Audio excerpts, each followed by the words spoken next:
আর কারো বয়ফ্রেন্ডে টানাটানি করবি? আর কারো বয়ফ্রেন্ডে কক্সে যাবি? মানুষজন বলে যে কক্সবাজার থেকে ফোন নিয়ে আসছি, এটা নিয়ে আসছি, সেটা নিয়ে আসছি। আমার আম্মু নিজে ফোন কিনা দিছে যে দোকান থেকে, এটা ও দেখছে, ও এগুলোর অপবাদ দিছে আমাকে। আমি 20 দিন ধরে আমার আম্মু লিটারেলি আমাকে শিকল দেয়া বাইন্ধা রেখে দেয়, বিশ্বাস করেন। আমি ওর কাছে কান্নাকাটি করে, অনেক কান্নাকাটি করে বলি ভিডিওগুলো ডিলিট করে দিয়ে, দেখ আমার বাসায় প্রবলেম হবে, কিন্তু ও ভিডিওগুলো ডিলিট করে না। যাকে এত ভালোবাসলে, এত বিশ্বাস করলে, সে তোমার অসম্মতিতে তোমার গোপনে তোমার ক্ষতি করার জন্য আমাকে বলছে যে তোকে মায়ের এই ফিল্ম দেখিস তোর কি করি, মানে অনেক খারাপ খারাপ কথা বলছে, যার কারণে আমি প্রচুর পরিমাণে ভয় পেয়ে গেছিলাম। পরে আমি বলছি ঠিক আছে আমি আর বয়ফ্রেন্ডে কক্সবাজার যাবো না, কিন্তু আমি আসলে কিন্তু যাই নাই, কারোর সাথে কোনো কিছু করি নাই। সবাই মিলে এই যে এই 4 জন মিলে ঝগড়া হলে 4 জন মিলে আবার গেছে মেলাতে। মেলায় ঘুরতে গেছি, বিকালের মধ্যে 1.3 মিলিয়ন ভিউ হয়ে গেছে। আমার বাসায় সবাই কল দিতেছে, যেগুলা কি মানুষ বিভিন্ন প্রকারের ছবি এডিট করে ছাড়তেছে, ভিডিওতে যেটা দেখাইছে মানুষ সেটাই বুঝছে। আসসালামু আলাইকুম। আমাদের ছোট্ট একটা চ্যানেল, ছোট্ট একটা প্রচেষ্টা, কিন্তু আমাদের উদ্দেশ্যটা মহৎ। আমরা চাই সঠিক তথ্যটা উঠে আসুক, যে কোনো ঘটনার পেছনের ঘটনা কেন হয়েছিল এবং কারা করেছিল। অপরাধীরা যেন আইনের বাইরে না যেতে পারে, এবং একই সঙ্গে আপনার কথাগুলো যদি বলতে চান, আমাদেরকে সাপোর্ট করতে চান, প্লিজ চ্যানেলটা সাবস্ক্রাইব করবেন এবং লিখবেন কোন ঘটনা বা কোনো কিছু যদি বলার থাকে। আজকে যার সাথে কথা বলতে শুরু করেছি অনেক ছোট মানুষ, এত ছোট যে এখন ওর বিচার বুদ্ধির বয়সই হয় নাই, কিন্তু তার আগেই সোশ্যাল জাস্টিস, সমাজের আমাদের কিছু না জেনে বলার একটা প্রচেষ্টা, অন্যকে দোষী বানানোর একটা চক্রান্ত, নিজের ভেতরের কুলসিতাকে দিয়ে একটা ছোট্ট মানুষকে আমরা খারাপ প্রমাণের চেষ্টা করছে, কিংবা তার জীবনটা নষ্ট করার চেষ্টা করছে। দেখেন, শোনেন, জানেন এবং সাবধান হন। রিদি, তোমার একটা ভিডিও খুব ভাইরাল এবং তার পর অনেকগুলো ভিডিও খুব আলোচিত। আমি চাই পুরো ব্যাপারটা তুমি বলো যে শুরুটা কেমনে। তো একদম প্রথম ঘটনাটা আমাকে বলো, যে কয়েকজন মেয়েকে দেখলাম তোমাকে মারছে এবং তাদের ল্যাঙ্গুয়েজে যে বোঝা যাচ্ছে যে তুমি ওদের বয়ফ্রেন্ডের সঙ্গে প্রেম করছো বা ওদের সাথে ডেট করছো। বাট অ্যাকচুয়ালি কি হয়েছিল বোন? ভাইয়া অ্যাকচুয়ালি কি হয়েছিল, মানে আমি আমার আম্মু আমাকে ফ্রেন্ডের সাথে ঘুরতে গেছিলাম, আম্মু আমাকে বকাঝকা করছে। তারপর হইলো মানে আম্মু বকাঝকা করে আর কি ফোন ভেঙে ফেলছে, আমি ফোন টিপতেছিলাম বাসায় এসে। পরে হলো ফোন ভেঙে ফেলছে, পরে আমি আম্মু রাগ করে আমি পরের দিন বাসা থেকে বের হয়েছি, ফ্রেন্ডদের কাছে গেছি, ফ্রেন্ডদের বাসায় গেছি। কোন ফ্রেন্ডের বাসায় গেছিলে? আমার একটা বান্ধবী আনিকা, ওর বাসায় গেছি। আচ্ছা, পরে আম্মু, ওর বাসা হলো এই যে বাইপেল। মানে তুমিও সাভারের দিকে থাকো? হ্যাঁ হ্যাঁ, আমি সাভার দিকে থাকি। ওকে। আম্মুকে ফোন দিছে, ফোন দিয়ে মানে সবার খোঁজ নিচ্ছে যে আমি কোথায়। তো আম্মুকে ফোন দিছে, পরে ওরে আমি বলছি যে আমি বাসায় নাই, ওদের বাসায় নাই। আম্মু বলে নাই। তারপর হলো মানে আম্মু রাতেবেলা জানতে পারছে ওদের বাসায়। তো আম্মু সকাল আমাকে 6টার দিকে নিতে গেছে, মানে নিতে যাবে। তো আম্মু আসলে তো আমাকে বকাঝকা করবে, এই ভয়ে আমি ওদের বাসা থেকে ওখান থেকেই বের হয়ে গেছি। পালাইছো? হ্যাঁ হ্যাঁ। ওকে। পরে আমি এখন কারে ফোন দেবো, এখন আমার একটা ফ্রেন্ডের নাম্বার মনে আসছে, ওকে কল দিছি। তো পরে কল দেওয়ার পর আসছে, পরে বলছে যে কি হয়েছে। আমি বলছি এরকম এরকম, আম্মু ফোন ভেঙে বলছে, এর জন্য বাসা থেকে বের হয়ে গেছি। পরে বলছে এখন কি করবা? কয়টা বাজে তখন? তখন 7টা 7:30টার মতো। ওই ফ্রেন্ডের নাম কি? ওই ফ্রেন্ডের নাম হলো শুভ। ওকে। হ্যাঁ। তারপর ও হলো কি তোমাদের সাথে পড়ে? না না, আমার থেকে সিনিয়র, ও গাজীপুর থাকে। ওকে। হ্যাঁ। পরে আসছে, আসার পরে গাজীপুর টু বাইপাইল তো অনেক দূর। হ্যাঁ ও আসছে আর কি, মানে ওখান থেকে শুনেই আসছে, কারণ রাত্রেবেলা শুনতে পারছেন বাসা থেকে বের হয়েছে। আসার পর হলো বলতেছে কি হয়েছে, কই যাবা, কি করবা এখন? আমি বলছি আম্মু তো ফোন কিনে দেবে না, আমার ভালো লাগতেছে না। পরে বলছে ঘুরতে যাই, আমি বলছি কই যাবা? তো আমার একটা আপুর বাসা আসছে, ওখানে যাইতে পারো। আমি বলছি না, মানুষের বাসায় যাবো না। পরে বলছে কক্সবাজার যাবা, ওখানে দূর আছে, তোমার ওখানে গেলে মন ভালো হয়ে যাবে। আমি মানে শুভই বলছে তোমাকে কক্সবাজার যাওয়ার জন্য? আমি হলো মানে বুঝি নাই যে কক্সবাজার এত দূর, মানে আমি যাইনি এর আগে, ওর সাথেই ফার্স্ট টাইম গেছি। পরে বলতে আমি বলছি কখন যাবো? পরে বলছে রাত্রেবেলা যাবো, রাত্রেবেলা 8টা 9টার টিকিট আছে। পরে 9:30টার টিকিটে আমি বের হইছি, মানে গাড়িতে উঠছি। আর এই পুরো দিন কোথায়? সারাদিনের কি মানে ওর একটা ফ্রেন্ডের বাসায় গিয়েছিলাম, ওখানে ছিলাম আমি। ওরা হলো আর কি সব জোগাড় মানে করতে করার পর হলো মানে আসছে রাত্রেবেলা।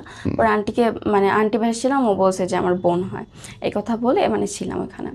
পরে এখান থেকে বের হয়ে আর কি বাসে উঠছি। বাসে ওঠার পর গিয়েছি, এখন এদিকে সারা রাত পার হয়ে যেতেছে। এখন আম্মু শুনতে পারছি এই ছেলেটার কথা, আম্মু ওরেও কল দিছে, ও আর কিছু বলে নাই, মানে ভয় পেয়ে আর কিছু বলে নাই। পরে আমরা গেলাম কক্সবাজার, কি ওখানে ঘুরলাম। তো আম্মু এত পরিমাণ পরিমাণে কল করতেছিল, মানে আপু কল মানে করতেছিল। আম্মু এর মধ্যে টের পাইছে তুমি শুভর সাথে ঘুরতে গেছো? হ্যাঁ হ্যাঁ, মানে কোথায় আছে, আমার কি হয়েছে, এগুলো নিয়ে চিন্তা করতেছিল। স্বাভাবিক। পরে আর কি ওরে কল দিছে, কল দিয়ে বলতেছে যে এখনই রিধিরে নিয়ে আসো। এখন রাত্রেবেলা তো আমরা গেছি ওইখানে পৌঁছাইছি, তো আসা সম্ভব ছিল না। পরের দিন মানে সকালে আম্মু কল দিতেছে, পরে আমি বিকেলবেলা ঘুরে টুরে সন্ধ্যার মধ্যে আর কি 8টার টিকিটে আমি তখনই আসা পড়ছি। মানে পরের ওই দিন দিনই আবার সকালে। ব্যাক করছো, যেদিন গেছো সেদিনই ব্যাক করছো? ওকে। পরে হলো মানে কি হয়েছে, বাসায় আসার পর আম্মু আমার অনেক বকাঝকা করছে যে কই গেছিলি তুই। পরে জানতে পারছিলাম অনেক মারধর করছে। পরে আমি বাসায় ছিলাম, 1 মাসের মতো বাসায় ছিলাম, কারোর সাথে কথা টথা মানে বলি। পুরো 1 মাস বন্দি হ্যাঁ বাসায়? হ্যাঁ, বাসায় বন্দি ছিলাম। ফোনও তখন দেয় নাই। পরে ফোন দিছে, তো আমার হলো মানে একটা বান্ধবীর সাথে কথা কাটাকাটি হয়েছে একরকম। পরে হলো মানে আমার বলতেছে কি যে তুই আমার সামনে পড়লে তোরে আমি মারবো। আমি কে? বলছি রাইসা, আমার এক তোমার ফ্রেন্ড। বান্ধবী? হ্যাঁ, মারবে কেন? কথা কাটাকাটি কি নিয়ে? মানে কথা কাটাকাটি হয়েছে, ও আমার একটা ফ্রেন্ডের সাথে ঘুরতে গেছে। পরে আমি ওরা বলছি যে তুই ঘুরতে গেছিস? পরে ও বলছে না, আমি ওই ছেলের সাথে কেন ঘুরতে যাবো। আমি বলছি তুই তো, আমার তো বললো ঘুরতে গেছিস, মিথ্যা কথা বলিস কেন আমার জন্য, কারণ কি তোর মতো মানুষের সাথে ঘুরতে যাই? আমি বলছি আমার মতো আমার কি দেখছিস তুই? তো ওরা একটা ব্যাপার নিয়ে আমি ওরা বলছিলাম যে আমিও তো তোর মতো না, এরকম না। তো পরে ও হলো আমাকে বলছে দেখিস তোর আমি খালি সামনে পাই, রিধি এত বড় কথা বলছিস না, তোর আমি সামনে পেলে মারবো। আমি বলছি আচ্ছা ঠিক আছে মারিস, এইটা বলে আমরা ব্লক করে দিছি। পর আমার একটা ফ্রেন্ড, আমার বান্ধবী আর কি মেসেজ দিয়ে বলতেছে রিধি ঘুরতে যাবা? পরে আমি বলছি যে আচ্ছা ঠিক আছে। পরে বলছি ওই মেয়েটা কি ওইখানটাই ছিল, ওই যে যাদেরকে ভিডিওতে দেখা যায়? না, ও ওখানে ছিল না, ক্যামেরা মানে ক্যামেরাতে ছিল না, ওকে দেখা যায় না, অন্য একটা ভিডিওতে ছিল। ওকে। পরে হলো মানে ও আমাকে ডাক দিছে, পরের দিন আমি গেছি। আম্মু আমাকে অনেকবার পরে বলছে যে ফ্রেন্ডদের সাথে এখন যাইস না, ফ্রেন্ডদের জন্য এত কিছু হয়েছে, মানে ঘুরতে গেছো তোর আমি বকা দিছি, যাইস না। পরেও আমি গেছি, নিয়ে যাওয়ার পরে আর কি মানে রীতিমতো আমি ভয় পেয়ে গেছিলাম। বলছে আমার ফোন টোন নিয়ে গেছে, পরে বলছে তোর মেরে ফেলবো, হ্যান ত্যান অনেক কিছু বলছে, মানে অনেক কিছু বলছে, তো আমি ভয় পেয়ে গেছি। পরে হলো কি কি বলছো মানে ওইখানটাতে? ওরা আমাকে বলতো তোর মাইরেই ফেলমু, তুই আমার সাথে ঝগড়া করছিস, তোর কত বড় সাহস, তোর এত বড় সাহস যে তোর বুকের এত বড় পাটা, এগুলো মানে উল্টাপাল্টা বিভিন্ন মানে খাট খাট ভাষায় কথা বলছে। আর পুরো নির্জন একটা জায়গা ছিল, আমি ভয় পেয়ে গেছি। পারবেলা পোলা পাই না আনবো, পোলা পাই না তোকে দিয়ে খারাপ কাজ করাবো, দেখবি নি কেমনে মুখ দেখাস, এগুলা বলছে। পরে মানে প্রচুর ভয় পেয়ে গেছিলাম। তো মানে ওরা আমাকে যেগুলা বলতে বলছে, আবার বলছে এগুলা ক্যামেরার মধ্যে বলবি, তোরা মাফ করে দিব না, তোর এখানেই মাইরা ফেলবো। পরে মানে আমি রীতিমতো তোমাকে মার্ডার হুমকি দিছে, হ্যাঁ আমাকে মেরে ফেলার হুমকি দিছে হ্যাঁ সেখানে? আমাকে বলছে যে তোকে মাইরে এই ফেলবো, দেখিস তোর কি করি, মানে অনেক খারাপ খারাপ কথা বলছে, Okay. যার কারণে আমি প্রচুর পরিমাণে ভয় পেয়ে গেছিলাম। পরে বলছে ভিডিও মানে ভিডিও অন করতেছে। পরে আমি বলছি ভিডিও কেন অন করতেছিস? ভিডিও ছাড়বো না, তোর যা যা বলতে পারবো তা তা বলবি। পরে আমাকে কানে ধরেছে, কয় পা ধরে মাফ চাইবে, এখানে সব শেষ, অনেক কিছু বলছে। পরে আমি বলছি ঠিক আছে, আমি আর বয়ফ্রেন্ডে কক্সবাজার যাবো না, কিন্তু আমি আসলে কিন্তু যাই নাই, কারোর সাথে কোনো কিছু করি নাই। এগুলো আমাকে রীতিমতো ওরা মানে ভয় দেখায় বলাইছে। পরে আমার বলছে আচ্ছা ঠিক আছে, মানে ওখানে যা হয়েছে ভিডিও টিডিও করার পর আর যা হয়েছে হয়েছে। আমার ব্যাগে যে টাকা ছিল ওগুলো ধরে ভাড়ার টাকা দিচ্ছে, আমার কাছে যাওয়ার মতো টাকা ছিল না, 10 টাকাও ছিল না যাওয়ার মতো। পরে হলো ওই মানে টাকা ওরা নিয়ে নিছে? হ্যাঁ মানে ওদের গাড়ি ভাড়া দিছে, মানে আমার কাছে টাকা ছিল না। পরে আমরা পরে মেলায় ঘুরতে গেছিলাম, ওরা গেছে, আমরা সবাই মিলে মেলায় ঘুরতে গেছি, সবকিছু ঠিকঠাক হয়ে গেছে। ও ও ওয়েট, মানে এই যে ঘটনাটা ঘটলো, হ্যাঁ এই ঘটনার পরে আবার সবাই মিলে একসাথে মেলায় ঘুরতে হ্যাঁ গেলে? হ্যাঁ, মানে ওরা আমারে বলছে যে ঠিক আছে রিধি মারছে টারছে, এখন আমারে বলছে থাক কান্দিস না, ভুল হয়ে গেছে, রাইসার জন্য তোরে আমি মারছি। রাইসা আমার উল্টাপাল্টা কথা বলছে, আরেকটা ফ্রেন্ড প্রান্তে এই কথা ও আবার বলছে কি আমাকে। বলছে? রাইসা কি বলছে? মানে রাইসা হলো ওদেরকে যা বলছে যে আমার রিধি গালাগালি করছে, তো একটা ছেলের ব্যাপার নিয়ে ও অনেক খারাপ খারাপ কথা বলছে আমাকে। পরে প্রান্তি জানতে পারছে যে আসলে ওরা আমি গালাগালি করে নাই, তেমন কিছু বলিনি, আসলে ও ঘুরতে গেছে দেখে আমাকে জিজ্ঞেস করছি। পরে আমি মেয়েটা আমাকে বলে থাকে এগুলো নিয়ে কিছু বলিস না, ভিডিও টিডিও ছাড়বে না, ভয় পাইস না। তো এখন মেলায় ঘুরতে গেছে, এখন আমার আম্মু কল দিতেছে। সবাই মিলে এই যে এই 4 জন মিলে ঝগড়া হলে এই 4 জন মিলে আবার গেছে হ্যাঁ, মেলাতে? মেলায় ঘুরতে গেছি, এখন আম্মু আমাকে কল দিতেছে। এবং সবাই কি তোমার ক্লাসমেট? না, ওরা আমার থেকে সিনিয়র। বয়সে বড়? হ্যাঁ, কয় বয়সে। ক্লাস বড়? ওরা এবার এসএসসি ব্যাচ, আমি তো ক্লাস 10-এ পড়ি। আচ্ছা, ওকে। হ্যাঁ। পরে হলো আর কি আমরা ঘুরতে গেছি, এখন আম্মু কল দিতেছে, ওদের নাম্বার পাইছে, ওদের নাম্বারে কল দিছে যে আমি ওদের সাথে ঘুরতে গেছি। আমার নাম্বারে আমি ফোন অফ করে রাখছি। আর আম্মু বলতেছে বাসায় পাঠায় দিতে। এখন আমরা বলছিলাম আম্মু আমি হেমাদপুর আছি, আমি এত রাতবেলা কিভাবে বাসায় যাবো, কিন্তু আমি তখন পল্লীবিদ্যুৎ মেলায় ছিলাম। পরে আমার বলতেছে মানে আমার গাল পুরো লাল হয়ে গেছিল, মানে ক্যামেরাতে অতটা বুঝে যেতেছিল না, বাট লাল হয়ে গেছিলো। পরে বলতেছে তুই আমাদের বাসায় থাক আজকে। পরে বলছি না আম্মু আমার বকা দিবে, এখন এত রাত্রেবেলা বাসায় যাওয়া সম্ভব ছিল না, রাস্তা তো ভালো না। পরে আমি ওদের বাসায় গেছি, পরে আম্মু জানতে পারছে যে আমি ওদের বাসায় ছিলাম। পরে মানে আমি আর আম্মু আসছে যখন আমাকে সকালে নিতে, আমি আম্মুকে কিছু বলি যে ওরা আমাকে মারছে। আমি আম্মুকে বলছিলাম আম্মু রাত হয়ে গেছে তো এর জন্য ওদের বাসায় আসছি। পরে ওদের বাসায় ছিলাম, আম্মু নিয়ে গেছে আমাকে। ওদের বাসায় তো ওদের মা বাবাও ছিল? হ্যাঁ, ওর আম্মু ছিল। ওর আম্মুকেও বলে নাই কিছু, বলছে ওই রাত্রে আর কোনো ঘটনা ঘটে না, নাই? ওই রাতে কিছু ঘটনা ঘটে নাই। আমি বান্ধবীর বাসায় গিয়েছিলাম, পর সকালবেলা বাসায় গেছি, যে আমি আর কি সকালে আম্মু 9টার দিক দিয়ে আমাকে নিতে গেছে, আমি 10টা 10:30টার মধ্যে বাসায় পৌঁছে গেছি। যাই আমি হলো মানে কিছু করি নাই, ফ্রেশ ট্রেশ হই নাই, আমি ডিরেক্ট ঘুমাই গেছি। ঘুম থেকে উঠছি 12:30টার দিকে। 12:30টার দিকে উঠে আমি ফোনটা ধরছি, টিকটক দেখতেছি। আমি টিকটক মানে আমার ভিডিওটা আসছে। এখন তো আমি বলছি যে এই ভিডিওটা আসছে, এখন আমি তো ভয় পেয়ে গেছি যে মারছে আমাকে, এগুলো আম্মু জানলে তো আমাকে বকা দিবে। পরে দেখি আমি আমার বান্ধবীকে মানে কল দিই, রাইসাকে, ওকে কল দিয়ে বলি, রাইসা তুই ভিডিওগুলো কেন ছাড়ছিস, তুই তো আমাকে বলছিস এগুলো ছাড়বি না। ও ছাড়ার পরে আমার বলছে থাকুক, একটু ছাড়ুক, আমার আইডিটা একটু ভাইরাল হোক। এমনি ভিউটি হইতেছে, তো অনেক ভিউ হয়ে গেছে, 1 ঘন্টা আধা ঘন্টার মধ্যে 23,000 ভিউ হয়ে গেছে। পরে যখন কিছু ডিলিট করতেছে না, আমি আমার আম্মুরে বলে, আম্মু আমি তো একটা ভুল করে ফেলছি, আমার মাফ করে দিও আম্মু, আমার কিছু বললো না। পরে বলছে কি ভুল করছি? আমি বলছি আম্মু এরকম এরকম ওরা আমাকে মারছে, এগুলো বলেছে, কিন্তু আমি এগুলো কিছু করি নাই, বিশ্বাস করো। পরে আমি বলছি আচ্ছা ঠিক আছে, আমি দেখতেছি। এখন আমার ওই বান্ধবীর বাসায় যতক্ষণে গেছে, আমার বান্ধবীর আম্মুর সাথে কথা বলছে, আম্মুর ওর নাম্বার নিয়ে আসছে। তো ওদের কল দিয়ে বলছে যে এগুলা কি, এগুলা কেন ছাড়ছে? ওরা আম্মু বলছে আমি জানি না এগুলা কিছু। বিকালের মধ্যে 1.3 মিলিয়ন ভিউ হয়ে গেছে। আমার বাসায় সবাই কল দিতেছে যে এগুলা কি, মানুষ বিভিন্ন প্রকারের ছবি এডিট করে ছাড়তেছে। এখন তো আমার বাবাও জেনে গেছে, সবাই জানছে। এগুলো জানার পর মানে আমাকে অনেক বকাঝকা করছে, কেন এগুলো করছি। ওদেরকেও যায় বলছে অনেক কিছু, কিন্তু ওরা যায় ভিডিওগুলো ডিলিট করে নাই। এক প্রকার মানুষ যারা যেভাবে কন্টেন্ট মানে বানাইতেছে, যা পারতেছে তাই ছাড়তেছে, কিন্তু এগুলো তো আমি করি নাই। আমাকে মানে বিভিন্নভাবে হ্যারাসমেন্ট করতেছে, মানুষজন কল দিতেছে, আমার নাম্বারে কল দিয়ে উল্টাপাল্টা কথা বলতেছে। আম্মু মানে এরপর থেকে বাসা থেকেও বের হইতে পারিনি, মানুষজন অনেক কিছু বলছে। তোমরা যে দুজন মা মেয়ে দুজন গিয়ে বললো, তারপরে ওরা ভিডিও ডিলিট করে না, নাই? তারপরও ভিডিও ডিলিট করে নাই। ওদের মা বাবাকে জানানোর পরেও করে নাই? না, আমি মানে যে মেয়েটা ভিডিও ছাড়ছে ওর মা এগুলো ব্যাপারে কিছুই জানে না, মানে তার মেয়ে কি করে কিছুই জানে না, ও বাইরে ঘোরাফেরা করে, এগুলো কিচ্ছু জানে না। আমি ওর কাছে কান্নাকাটি করে, অনেক কান্নাকাটি করে বলি ভিডিওগুলো ডিলিট করে দিয়ে, দেখ আমার বাসায় প্রবলেম হবে, কিন্তু ও ভিডিওগুলো ডিলিট করে না। পরের থেকে আমি আর ওর সাথে কথা বলি না। আম্মু মানে আমার কারোর সাথে কথা বলতে দেয় না, পুরো 1.5-2 মাস কারোর সাথে কথা বলি না, সব কিছু থেকে অফ থাকি। আমি আমার মতো স্কুলে যেতাম, স্কুলে গেলে মানুষ অনেক খারাপ কথা বলতো, এটা করছি সেটা করছি। আসলে কি করছি এটা তো আমি জানি না, আমার আম্মু জানে আমি কেমন। তো মানে ভিডিওতে যেটা দেখাইছে মানুষ সেটাই বুঝছে। পরে এরকম করে গিয়েছে, এরকম কাহিনী, মানুষ অনেক খারাপ কথা বলছে। আমি এক্সাম দিতে গেছি, মানুষ উল্টাপাল্টা কথা বলছে, অনেক কিছু বলছে। পরে হলো আমি মানে একটা ছেলের সাথে রিলেশনে যাই। একটা ছেলে আমাকে বলে কি, মানে মেসেজ দেয় টিকটকে, বলে আপনার বাসা কি সাভার? আমি বলছি হ্যাঁ আমার বাসা সাভার। পরে ওর সাথে আমার কথা হয়, বলে কি দেখো রিধি, মানুষের লাইফে তো অনেক কিছুই হয়, এখন যা হয়েছে হয়েছে ভুলা যায়, নতুন করে লাইফ শুরু করা, মানে বন্ধুত্ব, মানে বন্ধুর মতো আমার মানে সাপোর্ট দেয়। তো আমি ওর সাথে কথা বলি, কথা বলতে বলতে একটা সময় ভালো লেগে যায়। তো আমি রিলেশনে যাই, মানে আমরা দুজন রিলেশনে যাই, কথা বলতাম রিলেশনের মতোই। পরে মানে ওর সাথে খুব ভালো সম্পর্ক চলতেছিল, ভালো কথা বলতাম। পরে দেখা করলাম, ঘুরতে গেছিলাম, আমার অনেক কিছু বলছে যে থাকুক, যা হয়েছে হয়েছে সব বাদ দাও।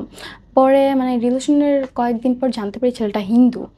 মানে এগুলো জানার পরেও আমি ওর সাথে রিলেশনটা রাখি। আমি মানে ওর প্রতি অনেক উইক হয়ে গেছিলাম, ও জানতাম অনেক উইক হয়ে গেছিলাম, অনেক কান্নাকাটি করতাম, ঘুমের ওষুধ খাইতাম, হাত কাটছি আমি। আমার মানে ও ভয় দেখায়, তো আমার বলছে কি যে রিধি আমি মইরা যাবো, হ্যান তেন, মানে উল্টাপাল্টা আমার মানে যা মন চায় তাই বলতাম, অনেক ভালোবাসতাম, তো উল্টাপাল্টা কথা বলতো, আমি কান্না করতাম।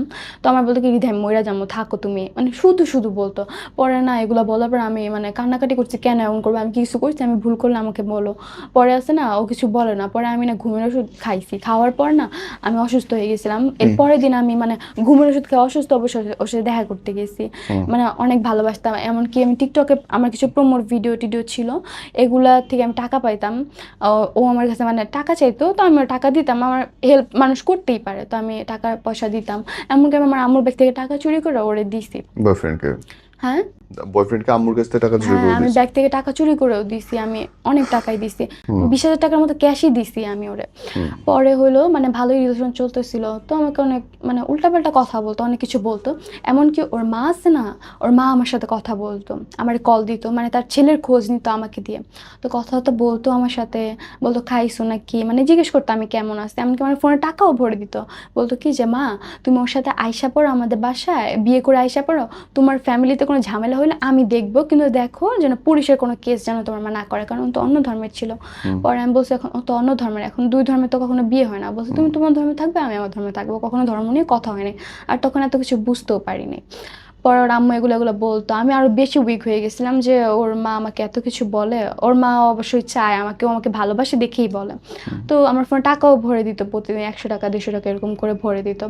পরে একটা সময় কি হয়েছে, অন্তর মানে আমাকে বলতেছে যে রিধি তুই আমার এরকম একটা ভিডিও দিবি, মানে যে একটা ভিডিও মানে খারাপ একটা ভিডিও ভাইরাল হয়েছে, আমাকে বলছে এরকম ভিডিও দিতে আমি কালকেই বিয়ে করব।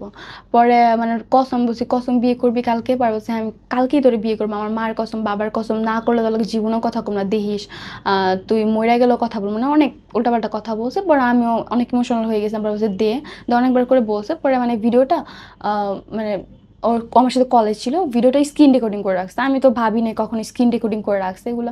আমি অনেক ট্রাস্ট করতাম, মানে অন্ধের মতো বিশ্বাস করতাম। আমি আমার মা বাবার বিরুদ্ধে, আমার আম্মুর বিরুদ্ধে যাই আমি এই ছেলের সাথে কথা বলছি। ওই ছেলে পরে এগুলো স্ক্রিন রেকর্ডিং করে রাখছে। আমি তো কখনো ভাবিনি এগুলো স্ক্রিন রেকর্ডিং করে রাখতে পারে ওই, মানে এতটাই বিশ্বাস করতাম, অন্ধের মতো বিশ্বাস করতাম। যাকে এত ভালোবাসলে, এত বিশ্বাস করলে, সে তোমার অসম্মতিতে তোমার গোপনে তোমার ক্ষতি করার জন্য। হ্যাঁ, তোমার এর ভিতর আমাকে বলতেছে যে কিছুদিন পরে বলতেছে যে আমার কিছু টাকা লাগবে। পরে আমি বলছি যে আমি এখন কই পাবো এত টাকা? পরে বলছে তোর স্বর্ণের চেন বা আংটি থাকলে বিক্রি করে দে। পরে আমি বলছি দেখো স্বর্ণের চেন এগুলো বিক্রি করা তো ভালো না, পরে তোর ফোন আছে, তোর ফোন সেল কর। মানুষজন বলে যে কক্সবাজার থেকে ফোন নিয়ে আসছি, এটা নিয়ে আসছি, সেটা নিয়ে আসছি। আমার আম্মু নিজে ফোন কিনা দিছে যে দোকান থেকে, এটা ও দেখছে, ও এগুলোর অপবাদ দিছে আমাকে। পরে হলো যে আমি ফোনটা আছে না ফুলটাও সেল করে দিই ওর জন্য। ও ফোন সেল করে আমার টাকা দিই। পরে হলো কিছুদিন পরে ফোন সেল করছি 21 তারিখে, তার কিছুদিন পরে হলো মানে ও আমার সাথে ঝগড়া লাগে। চাঁদরাতের দিন, চাঁদরাত হলো 30 তারিখ, ঝগড়া লাগে, এমনি কথা কাটাকাটি হয়। পরে হলো মানে ওর সাথে আমার প্রায় সময় কথা কাটাকাটি হতো বা উল্টাপাল্টা কথা বলতো, আমাকে মানে কান্না করাইতো, রীতিমতো কান্না করাইতো। এমনকি আমার হাত ও কাটছে নিজের হাতে। সিরিয়াসলি? হ্যাঁ, ও ব্লেড দিয়ে আমার হাত কেটে দিছিল। পরে হলো মানে ও আমাকে কান্না করাইতো। তো এরকম করে ঝগড়া লাগতোই আমাদের মধ্যে। সারা রাত আমি ঘুমাই নাই, চাঁদরাতে সারা রাত ঘুমাই নাই। আমি মেহেদি দিই না, আমি ঈদের একটা জামাও কিনে নেই, ও তো হিন্দু ছিল। আমার বলছে ঈদে কোনো শপিং করবি না। মানে আমার এমন রিলেশন ছিল যে বাসা থেকে যদি বের হইতাম 2 মিনিট গেটের সামনে যাইতে দিত না। আম্মুর সামনে আম্মুর সাথে শপিং করতেও যাইতে দিত না, মানে কিচ্ছু করতে দিত না। এক নীতিমতো আমার রুমের ভিতরে সাইকোর মতো বন্দি করে রেখে দিত। স্কুলেও যেতে দিত না, পরীক্ষা টরীক্ষা মানে কিচ্ছু না, সব। আর তুমি এগুলো করতে? হ্যাঁ আমি করতাম। পুরো মানে ও যা, আমি পুরো পাগল হয়ে গেছিলাম। আমি ওর সাথে যখন কথা বলতাম পুরো পাগল হয়ে যেতাম ওর সাথে কথা বলার জন্য 2 মিনিট। এমনকি আমার সাথে রিলেশন থাকাকালীন অন্য মেয়েদের সাথে অনেক কিছু করছে। এত কিছু জানার পর ওর সাথে রিলেশন রাখছি। আর ও অন্তত দেখাইতে পারবে না ওর সাথে রিলেশন থাকাকালীন আমি একটা ছেলের সাথে কথা বলছি। মেয়ে তো দূরের কথা, কোনো মেয়ের সাথেও কথা বলতাম না, ছেলে তো দূরের কথা। পরে হলো যায়া মানে চাঁদাতে দিন ও আমার সাথে এরকম ঝগড়া করে, ঝগড়া করার পরে ও মানে নতুন একটা রিলেশনে যায়। একটা মেয়ের সাথে কথা বলতাম, মেয়েটার ওর আমি নিজে হাত দিয়ে ব্লক করেছিলাম। এরপরে ওই মেয়েটাকে আনব্লক করে রিলেশনে যায়, আমার সাথে ব্রেকআপ করে। আমার আম্মুরে যায় বলে, মানে উল্টাপাল্টা কথা বলে। কথা বলার পর আমার ফ্রেন্ড সার্কেল যে উল্টাপাল্টা কথা বলে। আমার আম্মুরে বলে আপনার মেয়ে ভালো না, খারাপ, ব্যবসা করে, আরও খারাপ খারাপ কথা বলে। পরে বলে কক্সবাজার যায়, এইটা করে সেটা করে। এখন ও তো সব কিছু জানে, ও কী কাহিনী হয়েছে কিন্তু সব কিছুই জানতো, সব কিছু জানি আমার সাথে রিলেশন করতে। ও নিজেই বলছে মানুষের লাইফে অনেক কিছু ভুল হয়, আমি নিজেই ভুল করছি, এগুলো কোনো ব্যাপার না। আমার মারে যায় এগুলো বলে। আমি আমার আম্মুরে বলছি যে আম্মু দেখো আমি ওরে বিয়ে করবো, তোমার চ্যালেঞ্জ করলাম। এরকম করে আমি আমার আম্মুকে বলতাম যে ওরা আমি বিয়ে করবো, আমাকে অনেক ভালোবাসে। আম্মুরে যখন খারাপ খারাপ কথা বলে, অনেক কিছু বলে, তখন আমি অনেক কষ্ট পাই। এমনকি আমার মা একবার ঝগড়া লাগছিল, আমার মারেও বলে কি যে আন্টি মানে না আমার মারে কি বলে, ঝগড়া লাগছে আমার মারে বলে যে আন্টি যদি রিধি মারা যায় তাহলে আমার এসে দোষারোপ করবেন না, এটা কোনো কথার মধ্যে পড়ে? এগুলা বলছে। আমি এরপরে ওর প্রতি পাগল ছিলাম, কতটা পাগল ছিলাম। পরে হলো যে ঝগড়া টগড়া করছে, যে ব্রেকআপ হয়েছে। পরে ও হলো মানুষজনের কাছে মানে আমি খারাপ খারাপ কথা বলছে। এমনকি আমার একটা বান্ধবীর সাথে রিলেশনেও গেছে, ঘুরতেও গেছে। পরে হলো যাই হোক, ও খারাপ একটা মানুষের জীবনে ভালোবাসা আসে, আমি হয়তো তার ভালোবাসা ছিলাম না, আমাকে কখনো ভালোবাসে নাই, টাইম পাস করছে, সব কিছু মেনে নিলাম। যদি বিন্দু পরিমাণে ভালোবাসা থাকতো অন্তত মানুষের কাছে যেমন খারাপ খারাপ কথা বলতে পারতো না। রিলেশনে গেছে মানলাম, খারাপ খারাপ কথা বলে, আমার ফ্রেন্ড সার্কেল ভিডিও দেয় বলে কি 200 টাকা দিয়ে বিক্রি করব, 500 টাকা দিয়ে বিক্রি করবো, তুমি কি ভিডিও দেখতে চাও তাহলে বিক্রি করবো। তখন আমি বুঝি না এগুলা, মানে আমার বান্ধবীরা আমার এগুলো এসব বলে, মানুষজনের কাছে সবার কাছে ছড়ায় পুরা মানে সাভার এরিয়াতে, মানে একজন থেকে একজন ছড়ায় না, এইভাবে ও ভিডিওগুলো দিতে থাকে। পরে হলো মানে আম্মু যখন আমার ফ্যামিলিতে এগুলো জানতে পারে, মানুষজন এলাকার পোলাপানির কাছে আসছে, আমার আম্মু আপুরে সবাই চিনে আমাদের ওখানে, আম্মু আপুরে যখন ভিডিওগুলো দিছে তখন আমার মা বাবার ইজ্জত কোথায় থাকে, যে এত কিছু জানার পর ছেলেটা যখন আমাকে, একটা মানুষ মানে তুমি একটা ভুল করছো, এখন আপনি যদি আমাকে সাপোর্ট করেন অবশ্যই আমি আপনার সাথে কথা বলবো, এরকম করে আমি কোনো ভালোবেসে ফেলছি আমরে, আমাকে সাপোর্ট করছে। তো এখন মানুষজন আমার আম্মুর এসে বলতেছে আপনার মেয়ের ভিডিও দেখছি এগুলা হ্যান তেন, আমি বাসা থেকে বের হইতে পারতেছি না, আরো খারাপ একটা অবস্থা হয়ে গেছে এখন। পরে হলো এখন মানুষ এগুলো বলছে, বলার পর আম্মু আমাকে আর বাসা থেকে বের হইতে দেয় না। ওকে আমি অন্তরকে বলছি, অন্তর প্লিজ ভিডিওগুলো, ও যে স্ক্রিন রেকর্ডিং করতে আমি মানে বিশ্বাসই করতে পারিনি স্ক্রিন রেকর্ডিং করতে, বললাম আমি করি না। এমনকি আমি ফার্স্ট থেকে আসছে না, আমার যখন ওর সাথে রিলেশনে গেছিলাম আমার টিকটক আইডি ছিল, আমার 2টা আইডি ছিল, একটা 1,56,000 আইডি ছিল, একটা 5,000 ফলোয়ার আইডি ছিল। 2টা আইডি ওনা নিয়ে যায়, মানে নিয়ে যায় বলতে কি আমি আমার বল তোমার টিকটক আইডি লাগবে আমাকে দাও, পরে আমি টিকটক আইডি ওরে দিয়ে দিই, তো ভালোবাসতাম অনেক দিয়ে দিই। পরে হলো মানে 1 মাস টানা ভিডিও অফও রাখি, সবকিছু থেকে অফ চলে যায়, ওর রিলেশন থাকে না, মানে কিছুই করতাম না। পরে আমার ফেসবুক আইডি নিয়ে যায়, আমার অ্যাপেলেরই পাসওয়ার্ড, জিমেল অ্যাকাউন্টের পাসওয়ার্ড সব কিছু ওর কাছে ছিল। তারপরে মানুষজন যখন ভিডিওগুলো দেয় আমার আম্মু আব্বুকে দেখায়, তখন আমি ওকে রিকোয়েস্ট করি যে অন্তত প্লিজ এগুলো করো না, দেখো আমি তো একটা মেয়ে মানুষ, তুমি আমার লাইফ থেকে চলে গেছো, আমি তোমার ভালোবাসতাম, আমার ওটা নিয়ে সমস্যা নাই, কিন্তু তুমি এই ভিডিওগুলো দিতেছো আমি মানুষের কাছে তো মুখ দেখাইতে পারবো না, এগুলো করো না, অনেক রিকোয়েস্ট করি, তো তুমি কী করবা করোগা, আমারও আছে না সব কিছু ব্যবস্থা নেওয়া আছে, দেখো আমি কী করি, তুমি মানে কেস করবা, কেস করলে আমিও বলতে পারি, বুঝছো, মানে অনেক খারাপ খারাপ কথা বলে, ও ভিডিওগুলো ডিলিট করে না, মানুষজনের কাছে আরও বেশি বেশি করে ছড়ায়, মজা নেয়। যখন আমার আম্মু দেখতে পারে, আমার আম্মু আমার বলে এগুলো কী করছিস, মানে জিজ্ঞেস করে, আমি তখন মানে ও যে ভিডিওগুলো দিয়েছে মানুষজনের কাছে মানে খারাপ খারাপ কথা বলতেছে আমার আম্মু পরে, আমি কি করবো, আমরা সবাই মিলে এসে হ্যারাসমেন্ট করতেছে, মানুষ তো জানে না আসলে ব্যাপারটা কি হয়েছে বা কি, মানুষের বলতেছে এটা করছি সেটা করছি, লিঙ্ক ভাইরাল হয়েছে, এইটা হয়েছে সেটা হয়েছে, আরও ফ্যাক্ট ট্যাক ছবি অনেক কিছু বানায় মানুষজন এগুলো ছাড়তেছে। এখন আম্মু আমার বাসা থেকে বের হইতে পারি না, আমি স্কুলে যাই না, এই 20 দিন ধরে এই মানে এগুলো নিয়ে কাহিনী হইতেছে, আমি 20 দিন ধরে আমার আম্মু লিটারেলি আমাকে শিকল দেওয়া বাইন্ধা রেখে দেয়, বিশ্বাস করেন আমি বাসা থেকে বেরো হইতে পারি না, ভয় পায় মানুষজন যদি কিছু বলে, মানুষজন এসে খারাপ খারাপ কথা বলতেছে, আমি ওর কাছে অনেক রিকোয়েস্ট করি অন্তর এগুলো প্লিজ করো না, আমি অনেকবার পাগলের মতো ওরা ভালোবাসতাম, ও যে এগুলো করবে কখন আমি ভাবতে পারি নাই, আর আমার কল্পনাতেই আসে না ও এগুলা করবে কোনো কিছু।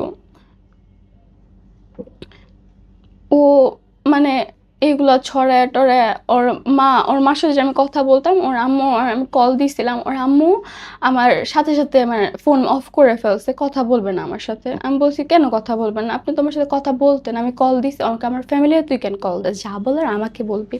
পরে আমি বলছি দেখো অন্তর এগুলো কেন করতেছে, এগুলো ছড়ায়ও না।